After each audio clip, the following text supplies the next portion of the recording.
Petite démonstration rapide de comment nous allons traiter les images avec Photoshop. À l'école, nous allons utiliser la Photoshop CS2. Moi ici, j'ai CS3.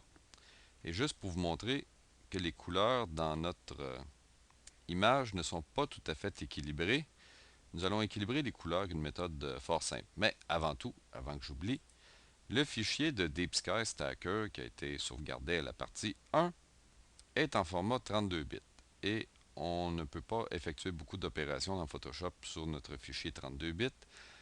Il y a beaucoup de logiciels qui ne seront même pas capables d'ouvrir un tel fichier. Vous allez le convertir en 16 bits par canal, ce qui est quand même très bien. Alors on donne quelques instants à Photoshop pour digérer le tout.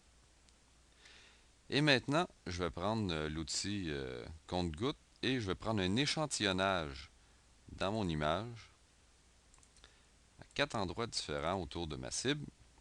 Et ce qu'on voit, c'est que les valeurs du vert sont beaucoup plus élevées que les autres couleurs.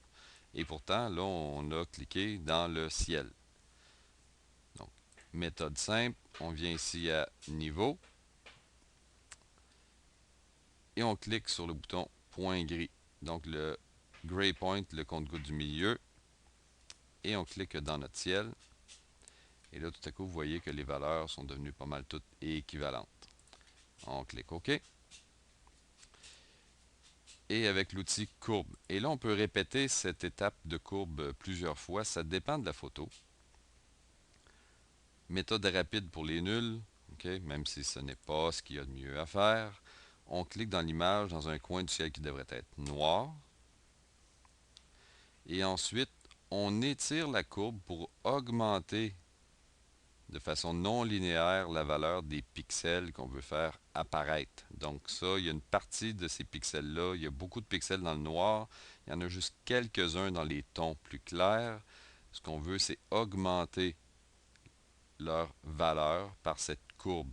Au lieu d'avoir une relation linéaire où la valeur capturée correspond à la valeur affichée, on augmente un peu avec cette courbe, ce qui va afficher à l'écran et ça rend notre cible beaucoup plus visible. Comme je l'ai dit, cette étape courbe, on peut la répéter plusieurs fois, ça dépend de votre cible. Et il faut faire attention de ne pas empirer l'image au point où elle ne sera plus jolie du tout. On peut essayer différentes choses.